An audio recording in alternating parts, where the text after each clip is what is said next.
joy to be back with you again this Sunday. My wife, my mother are here also with me, and I always look forward to the times when I come here to Wabash and reconnect with our friends here at this church. I also want to congratulate you on giving your pastor, Melinda, this time to be with her for a new family. How important that is. I'm a product of being raised by the church in many ways. My mother and dad, whenever they would go to an assembly, we were literally farmed out to the members of the church that lived on the farms. And I've been raised by the church in many ways. And so I can say as a product of that to look forward to some very exciting times. And God bless you in what you do here with Melinda and her family and others within the church.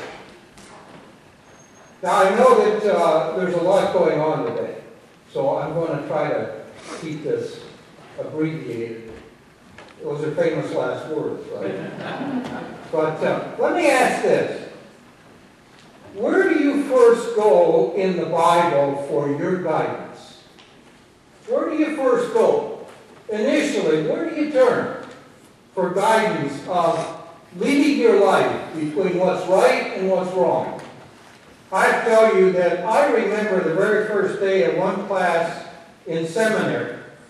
I remember that because this professor did a quite unusual thing. I don't think I had another class like it, where the professor gave a test the very first day. You know, you'd like to think I could gradually get into this, but not this professor. He gave us a test. And here was his question. Where do you go, where do you first look in the Bible for your rules of conduct?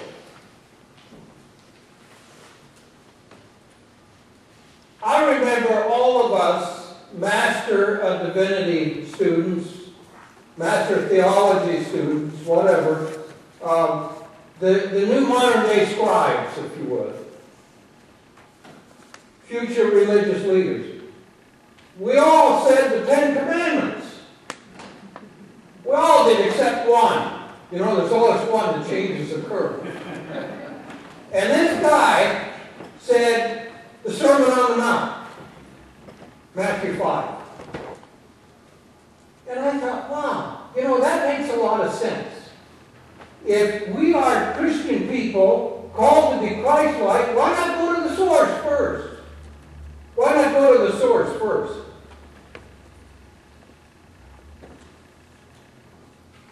If a religious scholar,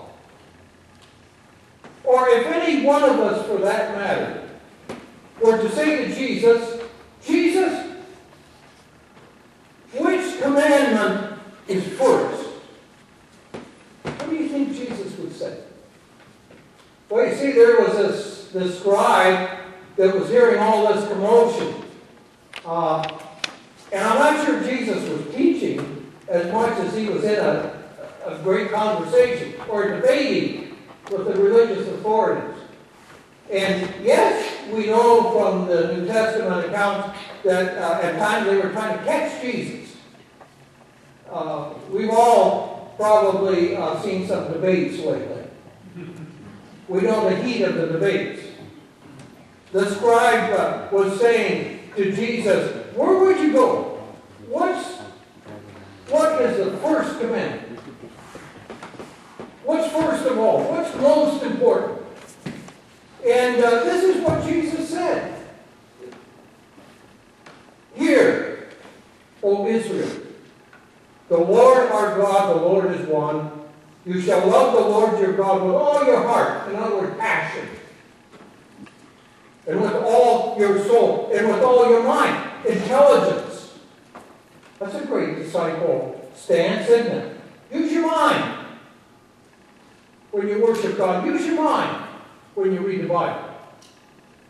And with all your strength, all your energy. So what we call heart, mind, and soul. That's how you love God.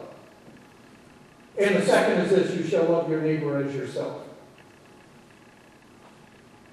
Now, I want to tell you that this nothing new, right? For those that have studied the Bible, this is the Shema in the Old Testament, in Deuteronomy.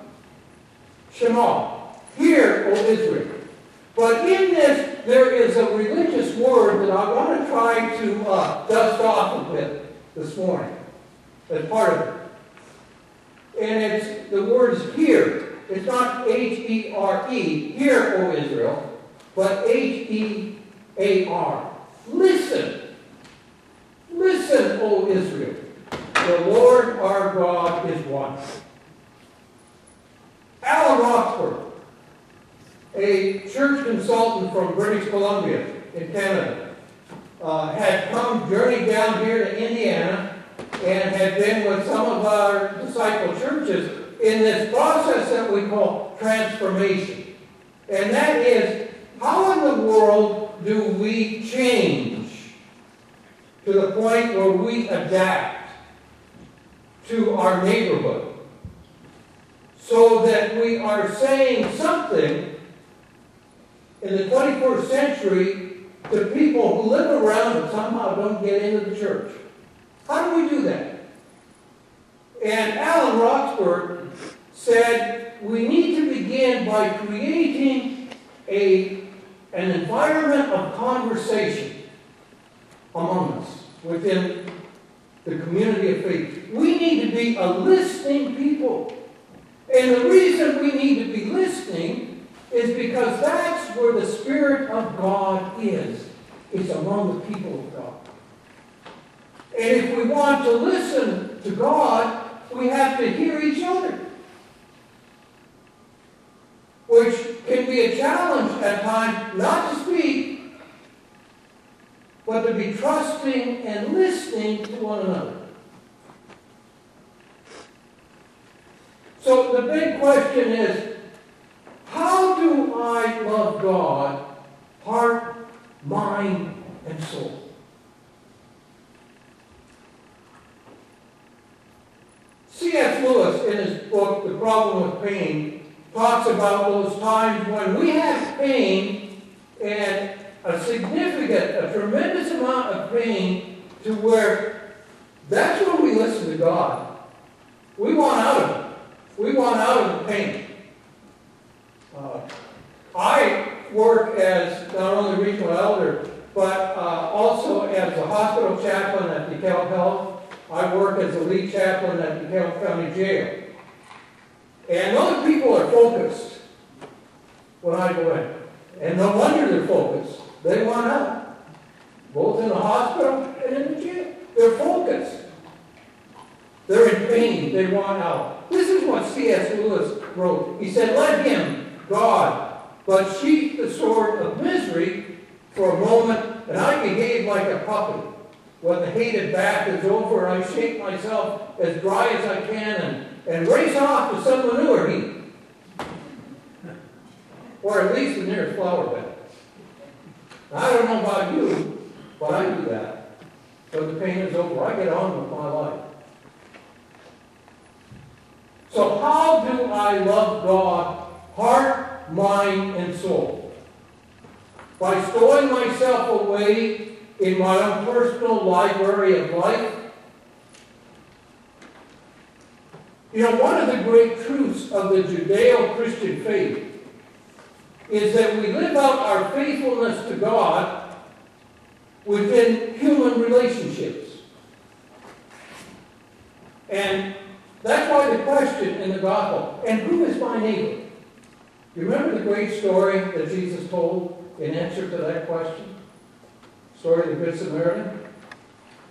I think it was Henry Nouwen who clarified that a little bit.